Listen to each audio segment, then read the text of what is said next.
Like you must have a business card. Well, yes, I do. Thank you. You do? At 13, you have your own business card. OK, that's a nice start. I'll get in touch with you later. Sure. What do you do? Oh, well, mainly, I like to call myself a software and cognitive developer because I love developing with cognitive computing and artificial intelligence. I am an algorithmist. I love working with, designing, and implementing algorithms. I'm a keynote and TEDx speaker. I'm an author. I've written a book, and I'm working on another one about IBM Watson.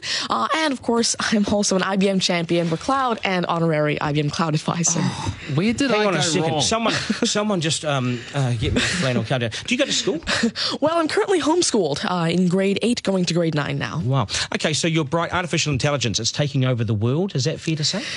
Well, you see, that's actually one thing that I believe a lot of people have, this sort of misconception that artificial intelligence is this technology that was made to replace humans at really everything we do, whether it be, our jobs or whatever we do at home every day. But really what I believe is that artificial intelligence was developed and is continuing to be developed for the sole purpose of really augmenting our life and amplifying our skills or capabilities and what we can do every day. But what about when the computers actually learn that they're better than us?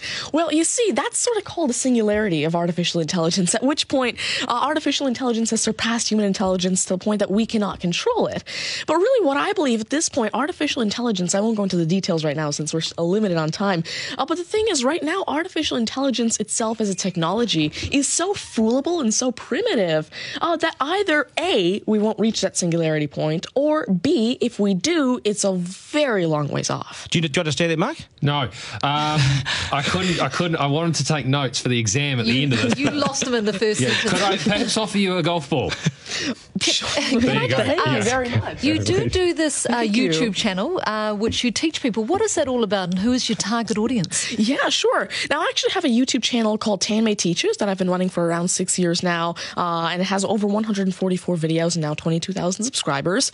And so on it, I love to teach about computing, really programming, these algorithms that I develop, machine learning especially, math, science, and especially technologies like IBM Watson. Because, of course, I like to share my knowledge because I realize that there's this lack of resources for people to learn about technologies like AI, which is why I absolutely love sharing my knowledge through, of course, these YouTube videos, the books that I'm authoring, the keynotes that I have, and really Watson comes in here in such a great way because Watson allows me... What's Watson? Sure. Well, Mark thinks he's a golfer, but what is Watson? Now, IBM Watson is essentially a cognitive system that allows developers to incorporate cognitive and machine learning into their applications without having to code in the actual intelligence. And what this means is that, of course, right now, really one of the main reasons developers aren't incorporating more machine learning into their apps is because it's so hard to do. It's really difficult to incorporate intelligence because... Has the I'm going to take this somewhere else, this interview. Has the Homeschooling Association of the World got hold of you as the front person? Well, there is actually a Homeschooling Legal Defense Association, I believe, HSLDA in Canada, and I actually had a keynote for them last year in Niagara Falls. You're the poster boy for homeschooling, aren't you? Well, I did have a keynote for them, and I talked a lot about the advantages of homeschooling and why it's great for kids who want to go into different and really targeted subjects. Okay, I want to get right down to business now.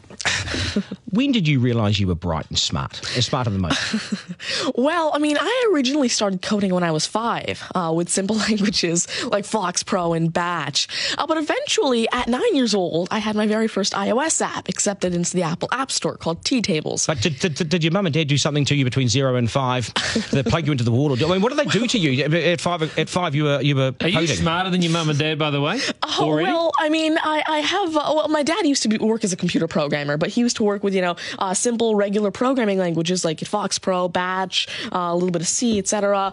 But you see, now I'm really interested in artificial intelligence and how it can actually be implemented on all these different platforms. You'd be a nightmare to teach. You'd be an absolute nightmare to teach, wouldn't you? Because you'll be smarter than the lecturers. I never ever want to get in an argument with you, ever. But I would like to see you on a quiz show because I think you would nail that. Well, you see, there is one thing that I've been working on, and it's essentially an app called Ask Tanmay, an NLQA system.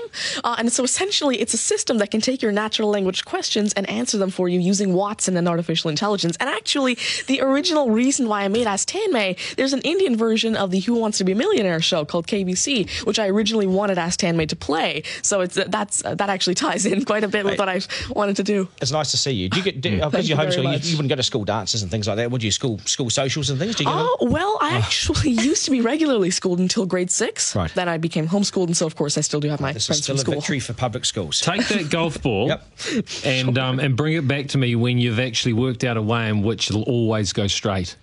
Because I think you could do it. Technically, using a genetic algorithm or something. I knew there'd be an answer. Hey, it's brilliant to meet you. You're a complete inspiration. Thank you. And I hope my son was watching, a 7-year-old son. Message to Buster Garner, you got work to do, mate.